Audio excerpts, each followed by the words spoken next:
दोस्तों इसमें हम 2 सेट देखने वाले हैं आपके मॉडल पेपर के 2021 एग्जामिनेशन के लिए इम्पोर्टेंट क्वेश्चंस के।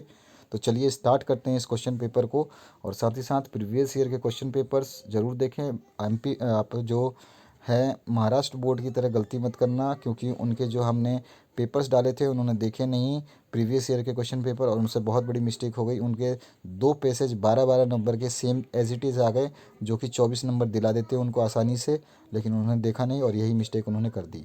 तो आप मत करिएगा, आप सभी सेट्स को देखिएगा। सभी सेट्स में अलग अलग क्वेश्चंस आते हैं, तो सभी सेट्स को देखिएगा, सभी मॉडल पेपर्स देखिए जिनकी आपको रिक्वायरमेंट है, और सभी दोस्तों के साथ शेयर ज़रूर करिए ताकि उनका भी आप मदद कर पाएँ। और आपके टॉपर्स कैसे लिखते हैं, उनके अच्छे मार्क्स क्यों आते हैं, क्या पैटर्न्स में वो अपने जो है उत्तर को एक्सप्लेन करते हैं, इन सब चीज़ों को देखने के लिए आपको टॉपर्स की आंसर शीट भी देखनी चाहिए, जिनकी सभी की लिंक इसी वीडियो के प्लेलिस्ट में है। अगर कोई लिंक ना मिले तो आप हमें कमेंट कर सकते हैं, हम आपको उस कमेंट में ही उस लिंक को प्रोवाइड करा देंगे। तो यहाँ पर पहला है, तटस्थता वक्र का झुकाव होता है। ये जो है आपको क्वेश्चन यहाँ पे पूछा गया क्या है, तो अति लघुत्तरीय प्रश्न, प्रश्नों को उत्तर एक शब्द या एक वाक्य में आपको लिखना है। दूसरा है, टमाटर का बाजार मुख्य रूप से किस प्रकार का बाजार है। तीसरा है, चेक किस प्रकार की मुद्रा है। नेक्स्ट जो है, किस खाते में जमा राशि पर अधिक ब्याज दर प्राप्त होती है। पांचवा है, घाटे का बजट का एक प्रभाव लिखिए। छठा है, कर वंचन क्या है। सातवां, भारत के भुगतान संतुलन की स्थिति कैसी होती है। अगर मिसप्रिंट है क्वेश्चन में तो बुक से ज़रूर मैच कर लीजिएगा। आठवां है, अवमूल्यन किसे कहते हैं। नाइन्थ है, लागत वक्रों की आकृति यू के समान होने के कोई 3 कारण आपको लिखने हैं। 3 नंबर के क्वेश्चन हैं, यानी कि अब बड़े क्वेश्चन आ गए हैं, ये एक वाक्य में इसके उत्तर नहीं लिखने हैं, ज़्यादा में लिखने हैं। इसके बाद आ जाइए प्रश्न संख्या 10, क्षेत्र के आधार पर किन्हीं 3 बाजारों को समझाइए। 11वां है, बजट को प्रभावित करने वाले किन्हीं 3 तत्वों को समझाइए।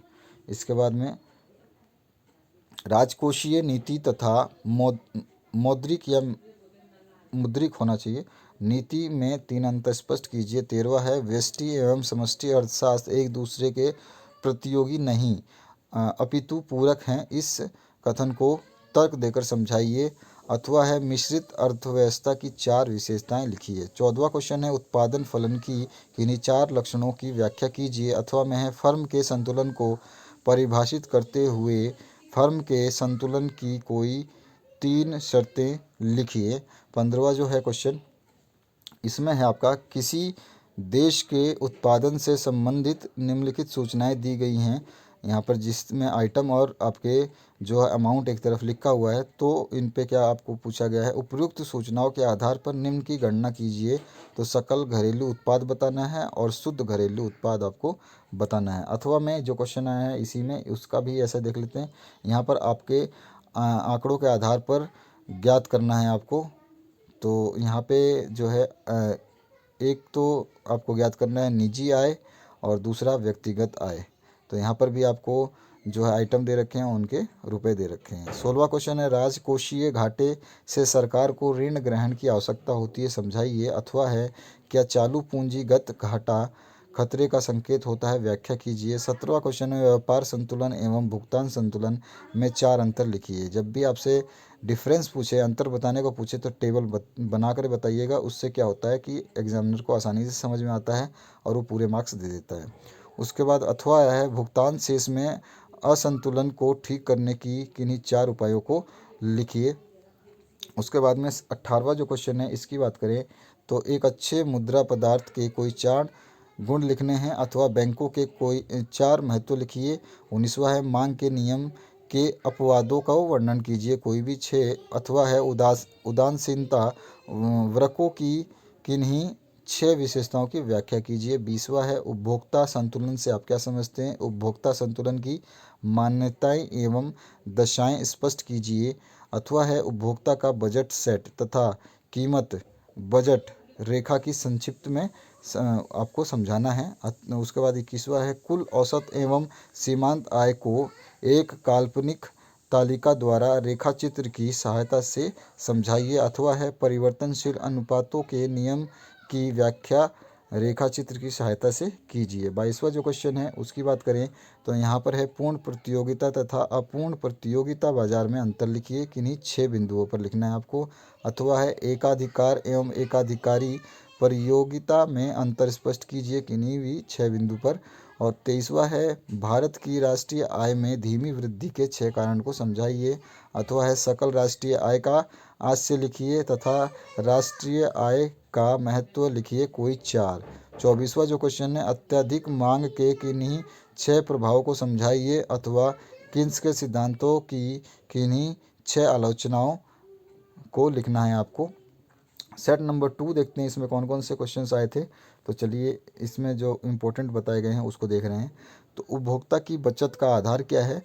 दूसरा है अल्पाधिकारों में मांग वक्र कैसा होता है। 23वां है व्यापार चक्र मुद्रा का कौन सा दोष है। चौथा है बैंक जमाओं के आधार पर ऋण देकर किसका सृजन करते हैं।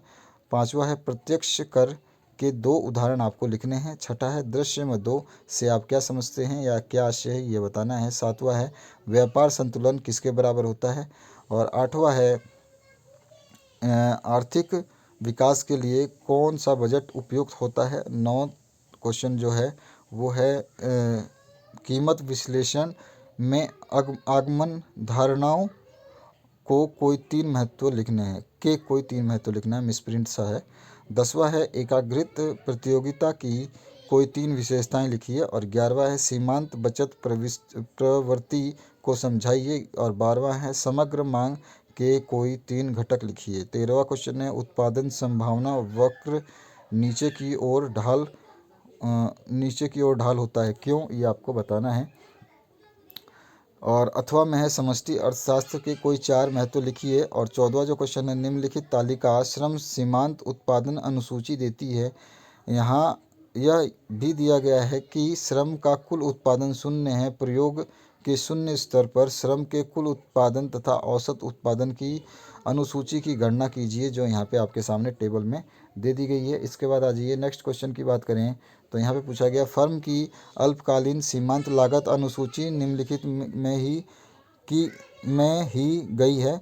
यहाँ पे मिस्ड प्रिंट हो तो ज़रूर मैच करिएगा। फर्म की स्थिर लागत 100 रुपये है। फर्म की कुल परिवर्तित लागत कुल लागत और औसत परिवर्ती लागत तथा अल्पकालीन औसत लागत अनुसूची निकालिए। यहाँ पर आपके सामने जो है वैल्यूज़ लिखी हुई हैं। 15वां क्वेश्चन जो है इसमें पूछा गया राष्ट्रीय आय एवं निजी आय में अंतर स्पष्ट कीजिए कोई भी 4। सकल घरेलू उत्पाद एवं सकल राष्ट्रीय उत्पाद में कोई भी 4 अंतर आपको बताने हैं। 16वां है मुद्रा की सट्टा मांग और ब्याज दर में विलोम संबंध क्यों होता है, ये आपको बताना है। अथवा है व्यावसायिक बैंकों के कार्य को लिखना है कोई भी 4। 17वां है राजकोषीय घाटे से सरकार को ऋण ग्रहण की आवश्यकता होती है, समझाना है आपको।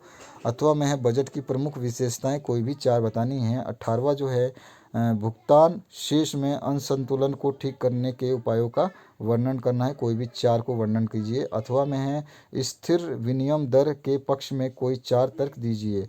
19वां जो क्वेश्चन है इसकी बात करें तो मांग के नियम की तालिका एवं रेखाचित्र द्वारा व्याख्या कीजिए। अथवा है सीमांत उपयोगिता एवं कुल उपयोगिता के मध्य संबंध को तालिका एवं रेखाचित्र द्वारा स्पष्ट कीजिए।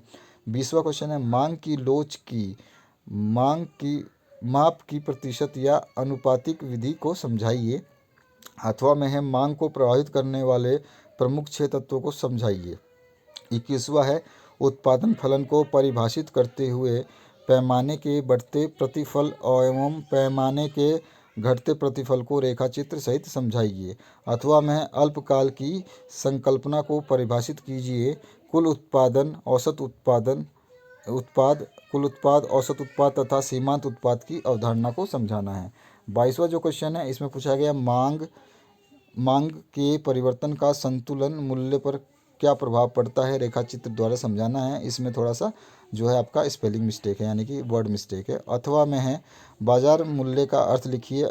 अति अल्पकाल के बाजार का मूल्य निर्धारण पर क्या प्रभाव पड़ता है, ये आपको लिखना है। 23वां जो क्वेश्चन है निम्नलिखित आंकड़ों से व्यक्तिगत होना चाहिए व्यक्तिगत आय और या फिर ये वैयक्तिक आय और वैयक्तिक प्रयोज्य आय की गणना कीजिए, जहाँ पे मध्य हैं और यहाँ पर एक तरफ जो है रुपए, आइटम और रुपए दोनों दे रखे हैं। अथवा में आ जाइए, तो अथवा में पूछा गया आपसे निम्नलिखित सूचनाओं के आधार पर सकल घरेलू उत्पाद और शुद्ध घरेलू उत्पाद ज्ञात करना है, जहाँ पे एक तरफ आइटम है और एक तरफ रुपए है। 24वां जो क्वेश्चन है, प्रभावी मांग का क्या आशय है, प्रभावी मांग के उत्पन्न होने के क्या कारण है लिखना है आपको। अथवा है उपभोग प्रवृत्ति से आप क्या आशय है, और औसत उपभोग प्रवृत्ति तथा सीमांत उपभोग प्रवृत्ति का जो है अंतर आपको बताना है, टेबल बना के बताइएगा। तो ये था आपका जो है क्वेश्चन पेपर, आपने देख लिया होगा। जिनको इसकी ज़रूरत है उससे ज़रूर शेयर कीजिए ताकि वो उनकी भी मदद हो पाए। प्रीवियस ईयर के क्वेश्चन पेपर देखना ना भूलिए, टॉपर्स की कॉपियाँ देखना ना भूलिए, क्योंकि उनसे आपकी बहुत हेल्प होने वाली है। बने रहिए इस चैनल पर, आपके सपोर्ट में हम यहाँ पर हर चीज़ अवेलेबल कराते रहेंगे। Thank you very much for watching this video.